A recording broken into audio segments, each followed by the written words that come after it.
MLA కాదు, ఎవరు phone చేసినా సిఐ అనేవాడు ఎస్ఐ అనేవాడు పోవాల్సిన ధర్మం. అది ఎస్ఐ డ్యూటీ, సిఐ డ్యూటీ. ఎవడైనా కూడా నా ప్రాణం పోతా ఉంది, నా ఇంటి మీద దాడి జరుగుతూ ఉంది అని చెప్పి తనకు ఏదైనా సమాచారం అందితే వెంటనే అక్కడికి వెళ్ళి కాపాడాల్సిన ధర్మం ఎస్ఐ మీద సిఐ మీద ఉంది. అట్లాంటిది ఎమ్మెల్యే చెప్తే కూడా పోలా, ఎమ్మెల్యే చెప్తే కూడా పోకపోతే ఆ తర్వాత మళ్ళా 8:08కి అంటే మళ్ళా దాదాపుగా అరగంట తర్వాత 7:45కు తను గిరి ఫోన్ చేసినాడు మొదటిసారి ఎమ్మెల్యేకి. మళ్ళీ 8:08కి మళ్ళీ గిరి ఎమ్మెల్యేకి ఫోన్ చేసినాడు.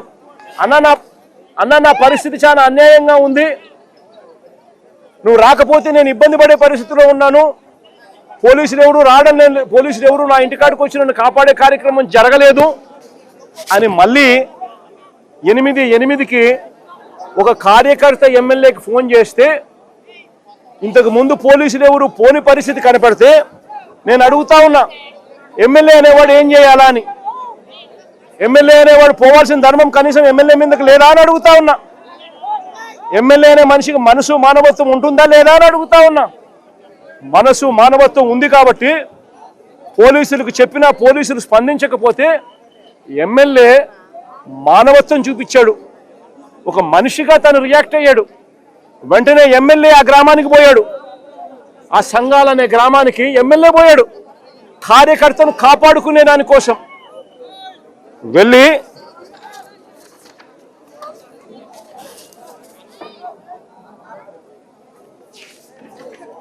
వెళ్ళి ఆ ఎమ్మెల్యే కార్యకర్తను కాపాడుకునే దానికోసం ఆ సంఘాల గ్రామానికి వెళ్ళడం అన్నది ఒక నేరమంట.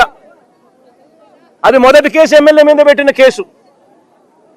చూడండి ఒకసారి, ప్రజాస్వామ్యంలో అక్రమ కేసులు ఏ మాదిరిగా పెడతా ఉన్నారు అని అంటే, ఈ చంద్రబాబు నాయుడు గారి వెన్నుపోటు పాలనలో, కుట్రల పాలనలో ఏ రకంగా ప్రజలు హింసించబడతా ఉన్నారు అని అంటే అక్రమ కేసుకు నిదర్శనం ఇది. ఎమ్మెల్యే మీద పెట్టిన మొదటి కేసు ఇది. ఎమ్మెల్యే అక్కడికి వెళ్ళిన తర్వాత ఆ ఎమ్మెల్యే ఆ సంఘాల గ్రామంలో సద్దుపరిచి గిరి అనే ఆ పిల్లోడిని తన కారులో ఎక్కించుకొని ఈ గ్రామంలో ఇప్పుడు వద్దు నువ్వు ఉండడము, మళ్ళా ఏం చేస్తారో ఏమో, నాతో పాటు వచ్చేసేయని చెప్పి ఎమ్మెల్యే ఆ గిరిని ఎక్కించుకొని తన కారులో తాను నివాసం ఉంటా ఉన్న తన ఇంటికి తీసుకొని పోయే కార్యక్రమం చేశాడు చిప్పగిరిలో. ఆ గిరిని ఎక్కించుకొని ఎమ్మెల్యే మళ్ళీ తిరిగి ప్రయాణం అవుతా ఉండగా దారిలో నేమకల్లు అనే గ్రామం, దారిలో మరో గ్రామం నేమకల్లు అనే గ్రామం. ఈ గ్రామంలో దారి కాచి ఎమ్మెల్యే మీద మళ్ళీ దాడి చేశారు. ఎమ్మెల్యే మీదనే ఏకంగా దాడి చేశారు. ఎమ్మెల్యే తమ్ముడు శ్రీరాములు చెయ్యిని కొట్టినారు.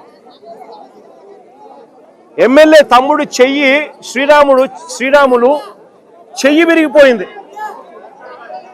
విరిగిపోవడమే కాకుండా ఇంకా అన్యాయమైన పని ఏం చేశారో తెలుసా? ఇంకా అన్యాయమైన పని ఏమిటనంటే, ఈ నేరాన్ని కప్పిపుచ్చుకునే దానికోసం ఇదిగో శ్రీరాములు ఎక్స్రే రిపోర్ట్, ఎమ్మెల్యే తమ్ముడు చెయ్యి విరిగిన ఎక్స్రే రిపోర్టు, ఎమ్మెల్యే మీద దాడి చేసి నేమకల్లు గ్రామంలో తిరిగి వస్తూ ఉండగా దారిలో ఉన్న నేమకల్లు అనే గ్రామంలో ఎమ్మెల్యే మీద దాడి చేసి ఎమ్మెల్యే తమ్ముడిని చెయ్యరగొట్టిన రిపోర్ట్ ఇది. దీన్ని కప్పిపుచ్చుకునే దానికోసం అని చెప్పి ఏకంగా ఓ టీడీపీ కార్యకర్త, ఇది ఇంకా అన్యాయం, ఇది వినండి ఒకసారి, ఏకంగా దీన్ని కప్పిపుచ్చుకునే దానికోసం అని చెప్పి ఏకంగా ఓ టీడీపీ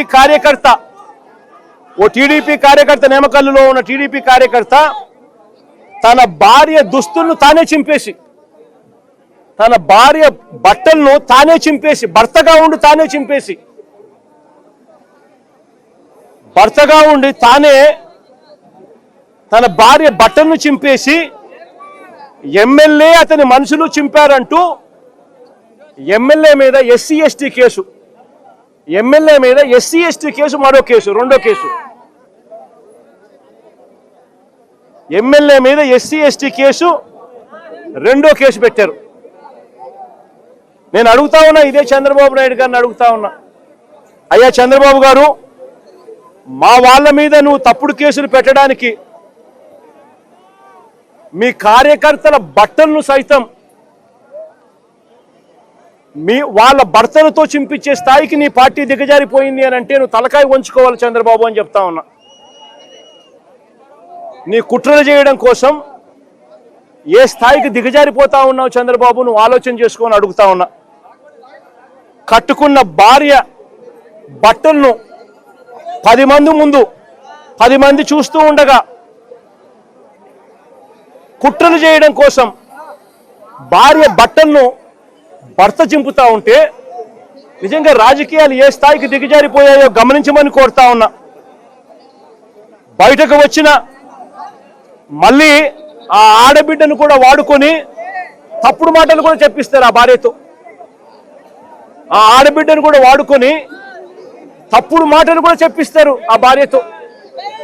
నేను అడుగుతా ఉన్నా,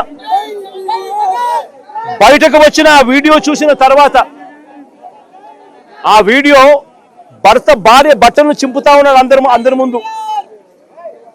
ఆ వీడియో బయటకు వచ్చింది, వైరల్ అయింది, సోషల్ మీడియాలో వైరల్ అయింది. నిజంగా రాష్ట్రం మొత్తం నివ్వెరపోయింది అది చూసి. చంద్రబాబు నాయుడు గారి కుట్రల రాజకీయాలు చూసి, ఈ వెన్నుపోటు పాలనను చూసి రాష్ట్రం మొత్తం షాక్కు గురైంది. మీరు కూడా ఒకసారి చూడండి ఆ వీడియోను.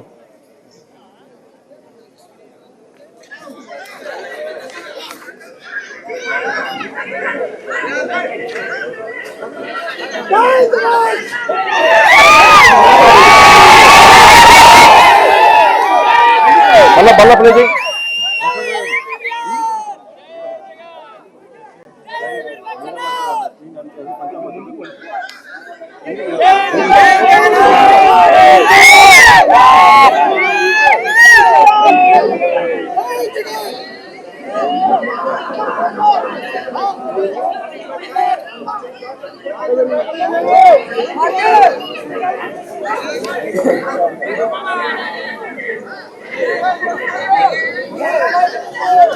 మళ్ళా చూస్తారా? మళ్ళా దగ్గర మళ్ళా ఈ పక్క చూపిద్దాం.